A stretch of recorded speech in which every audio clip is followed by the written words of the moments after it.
Hi friends, Miss Cassie here with Solon Public Library's Digital Story Time. This month we are going to learn all about different kinds of winter holidays.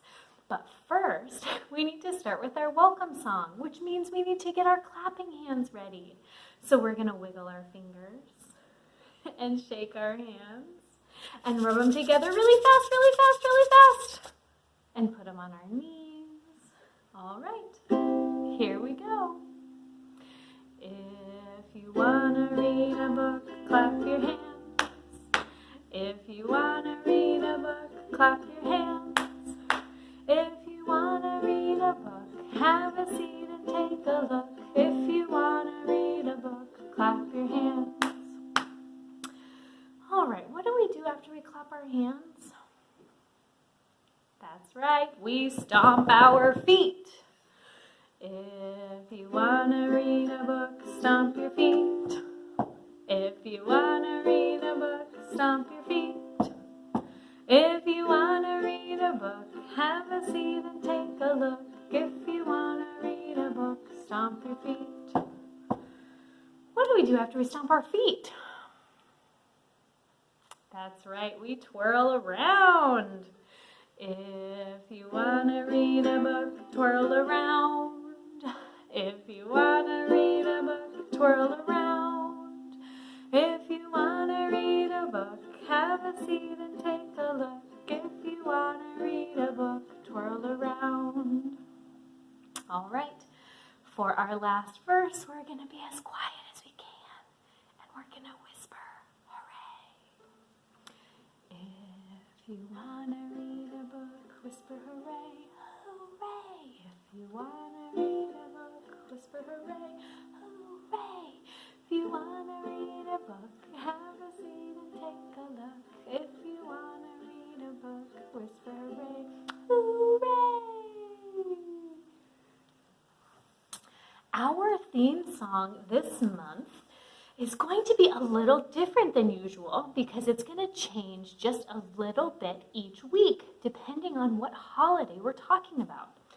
So this week we are going to talk about the winter solstice.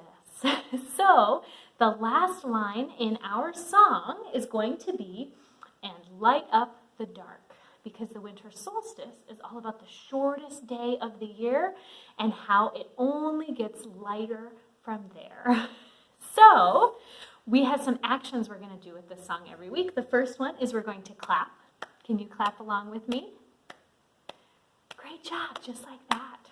Then we're going to jump, and you can jump, see if you can jump as high as you can. Then we're going to bend. You can bend down and touch your toes. We'll twirl, of course. And then we will sit. Here we go. Let's all do a little clapping. Let's all do a little clapping. Let's all do a little clapping and light up the dark. Okay, we're gonna jump. Let's all do a little jumping. Let's all do a little jumping. Let's all do a little jumping and light up the dark. Great job. Okay, we're gonna bend. Are you ready? Let's all do a little bending. Let's all do a little bending. Let's all do a little bending and light up the dark. Great job. We're gonna twirl and then we're gonna sit. Let's all do a little twirling. Let's all do a little twirling. Let's all do a little twirling and light up the dark. Okay, we're going to sit so you can stand up and then sit down every time if you want. You ready? Let's all do a little sitting. Let's all do a little sitting. Let's all do a little sitting and light up the dark. Yay! Great job! All right, our first book today is called The Shortest Day, Celebrating the Winter Solstice. and it's written by Wendy Pfeiffer and illustrated by Jesse Reich. And in this book, we're going to learn more about what the winter solstice is and how different people celebrate it.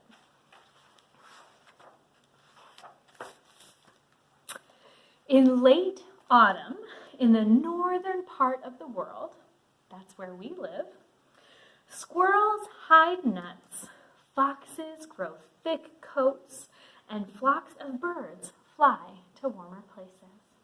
Have you ever noticed that? Especially geese. If you look up, you can see them flying in a V formation, and when it gets cold, they fly south for the winter. Maybe you've noticed that before. The sun rises later each morning and sets earlier each evening. Each day it appears lower in the southern sky. As the sun gets lower and lower, the north gets less and less daylight, and the air grows colder. Chickadees, that's a kind of bird, fluff their feathers to keep warm. Woodchucks hibernate in their burrows, and white-tailed deer nuzzle through the snow to find the last blade of grass. On short winter days, children bundle in warm clothes and walk through a frosty white world, dragging long shadows behind them. Do your parents bundle you up on cold days? Yeah, you want to make sure you have your coat and your hat and your gloves so that you stay warm when you're outside. On long winter nights, families eat dinner while it's dark outside. Children wonder when the days will get long again so they can play outside after dinner like they did in the summer. Do you ever think about that in the winter? You go, oh, after dinner it's too dark to play outside. Yeah, but don't worry, it'll start to get lighter again. In the north, on or around December 21st, the sun reaches its lowest point on the horizon, making that day the shortest day of the year. Like all days, December 21st has 24 hours, but it's called the shortest day because it has the fewest hours of daylight. So that means that the sun sets in the horizon the earliest it ever will the whole year on that day. The shortest day, called the winter solstice, is the official beginning of winter. And in some places, winter means cold, nose-nipping weather. That's what it means here in Iowa, doesn't it? It can get cold. The earth tilts as it moves around the sun, and while the northern part of the earth tilts away from the sun, the north gets less heat and less light than the southern part. That's how we know it's winter. About 5,000 years ago, people who studied the sky noticed that day after day the sun set in different places. They discovered that when the sun sets farthest south, that it was the shortest day. These early astronomers planned to mark the shortest day. That way, each year people would know when the days would start to get longer again.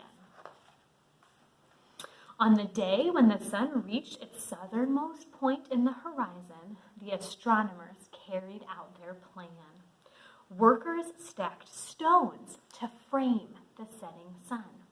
They made a special opening like a keyhole or the eye of a needle, or like a window. When the setting sun's rays beamed through that opening, people knew that the shortest day was over. Days gradually got longer for the next 6 months, and when the sun appeared farthest to the north, the rays shone through a different keyhole or window, and people knew that that was the longest day of the year, or the first day of summer. That's pretty clever, don't you think? Yeah. Today, People still celebrate at the beginning of winter by decorating their houses, lighting the darkness, gathering together, and sometimes exchanging gifts. They don't worry that the sun will disappear forever because people know that days get colder when their part of the earth tilts away from the sun. They know that days get shorter when the sun appears low in the sky. People celebrate the shortest day because longer days follow. Flocks of birds will return, seedling oak trees will sprout, and children will be able to play outside after dinner. For more than 5,000 years, people have welcomed the winter solstice because it's a new beginning. The end. Did you know that?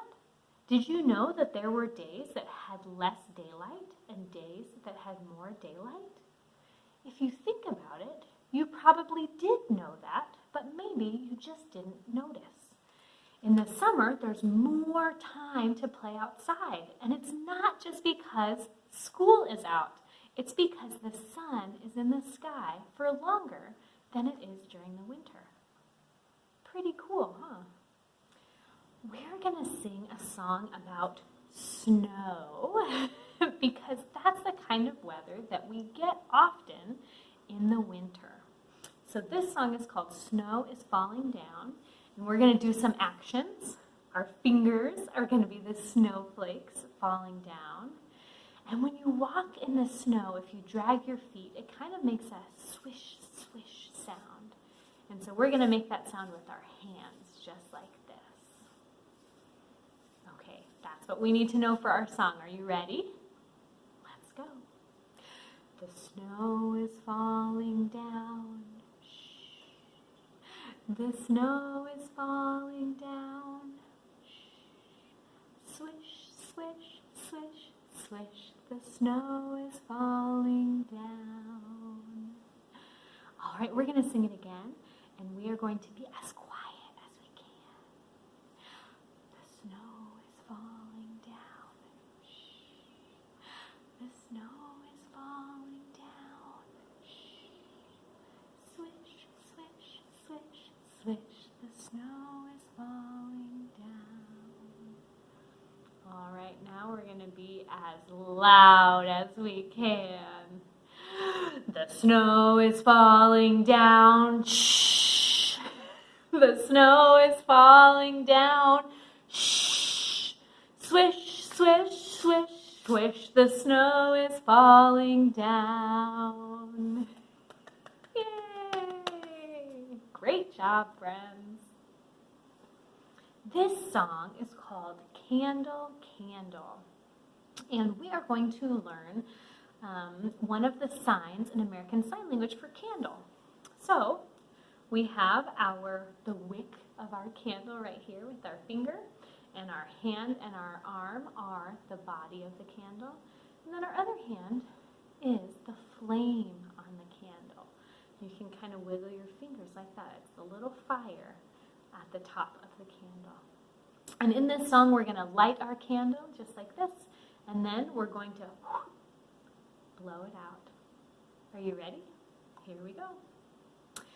Candle, candle, burning bright, lighting up the darkest night. Thank you for your shining light, but with one puff, you're out of sight. Candle, candle, burning bright, lighting up the darkest night. Yay! Great job, friends. Our last book today is called Winter Candle, and it is written by Jaron Ashford and illustrated by Stacy Schuett. Now, in this book, we are going to see lots of different families all living in the same apartment building, celebrating lots of different winter holidays, but they all have one thing in common. See if you can guess what that one thing is. Nana Clover checked her list. Turkey? Check, in the oven. Potatoes? Check, peeled. Napkins? Check, folded just so. Candles? Oh, how could she have forgotten? Thanksgiving at 3C Juniper Court without candles? Unheard of. Oh no. Down she padded 3 flights to the super. The super, that's short for superintendent of the building, and that's the person who helps make sure that everything is working the way that it's supposed to. Candles, Nana see? Asked Trev. He opened a drawer, and handed her a lumpy stick of wax. It's not pretty, but it'll burn. So Nana Clover spread some pine cones and leaves around the frumpy candle. By the time her Thanksgiving guests arrived, the centerpiece glowed. That looks pretty nice, don't you think? 2 weeks later, 2G was in an uproar. The Havdalah candle's not here, Nat yelled from the closet. In the kitchen, Mom sighed. I forgot to buy a new one. Avi's lips quivered. But the stars will be out soon. Sha, it's not the end of the world, Grandpa told the Danzinger children. Avi, go ask a neighbor for a candle. So Avi clattered and rapped on Nana Clover's door. And down he clumped with a bumpy, drooping candle. So look, she lent him the same candle that she used for her Thanksgiving dinner. Avi's brothers stared. That's not a Havdalah candle, Sam groaned. It's not braided. It only has 1 wick, Nat complained. It's not pretty, agreed Grandpa, but a candle is blessed by what it does, not by how it looks. It'll shine.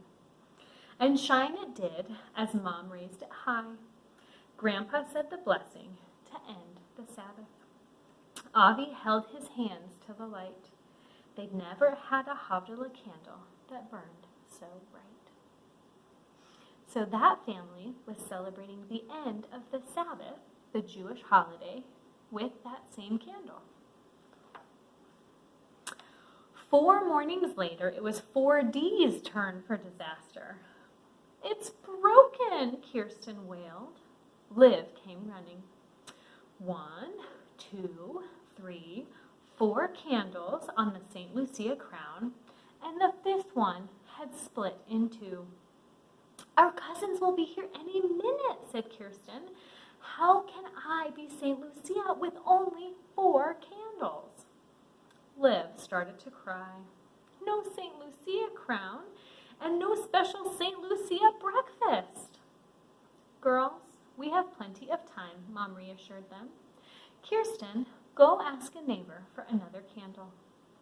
Down Kirsten dashed 2 flights to the Danzingers and came back with, you guessed it, the funniest looking candle the girls had ever seen. Everyone will laugh at me, moped Kirsten. But nobody laughed, because as Kirsten carried the teapot and St. Lucia buns, the funny-looking candle gleamed as brightly as the Star of Bethlehem. So St. Lucia Day is on December 13th, and it's celebrated by Scandinavians in Europe and America. It honors St. Lucia, who delivered food to the poor while wearing a crown of candles on her head to light the way. Today, families choose a daughter to be St. Lucia and carry a delicious breakfast to share with friends. If you've ever seen the American Girl doll, Kirsten, she celebrates St. Lucia's Day too. When winter came, snow fell and presents were exchanged. The new year began, and in 5A, it began with calamity. Jamila's got something in her mouth, Dante hollered, and I don't think it's food. Dad scooped up the baby and stuck his finger in her mouth. A piece of wax, a bit of string. Uh-oh. Oh no, Dante howled. Jamila ate the faith candle for the Kinara. Go see if the Ericksons have one, his sister Monet suggested. Down the stairs, Dante plodded and knocked on the door. You're lucky we still have this one, Kirsten said. She handed him the bedraggled little candle. But Dante didn't feel lucky. How could they talk about faith with that sorry thing? And it wasn't even the right color. But when Dad lit the stubby candle, the flame leaped and danced, inviting the other 6 candles to do the same. Do you know what this holiday is called that this family is celebrating? That's right, it's Kwanzaa. And that's a holiday that we're going to talk about later this month and learn even more about. A few days later came the biggest snowstorm of the season. Snow blanketed the front steps and made drifts in the snow in the windowsills. Then just after nightfall, the electricity went out. Flashlight beams flickered in the windows. In 5B, the newest family at Juniper Court huddled together in the dark. Their clothes were still in suitcases. Their dishes were still in boxes. And Papa was somewhere in the city with a moving truck full of furniture. How will Papa find us? Nazreen asked. The street lights are even out. Papa won't find us, cried Farouk. There's too much snow. Of course he will find us, Mama said. Nazreen, go next door and ask the neighbors for a candle. We'll put it in the window to light Papa's way. Next door, Dante scratched his head. I think we have one left from Kwanzaa, he told Nazreen. He returned with a lump of wax that looked like a fairy tale troll. When candles get used, they get shorter and shorter, right? And so this candle is just a little stub of a candle at this point. Nazreen's mother lit the candle and set it on the windowsill. How's Papa going to see one little candle in such a big city? Farouk asked. But as they watched, the flame shimmered and grew. It glittered on the falling snowflakes until the dark street seemed spun with stars. Many blocks away, Papa slowly steered the big truck through the snow-covered streets. What did that sign say? Pine Street? Vine Street? But then Papa noticed a glow up ahead. Maybe someone there could give him directions. Papa steered left, and then right, and then left, closer and closer to the glowing light. He turned a corner and gasped. There in front of him, 5 stories up, shone a warm, welcoming light. He was home. Papa climbed 3 floors, 4 floors, 5 floors, and then Papa's here! Nasreen and Farouk flew down the hall and into their father's arms. Come see our new house, Papa, cried Nasreen. And look, everyone else is coming too. The little apartment filled with neighbors. Dante's family brought chairs and a folding table. Nana Clover made a bed out of blankets for Nasreen and Farouk. Trev brought a small heater. The Erickson girls and their mother made delicious sandwiches. And the Danzingers put a pot of soup to warm on the camping stove. Everyone welcomed Nasreen and Farouk and Mama and Papa to their new home. And look, there's that candle shining on the windowsill.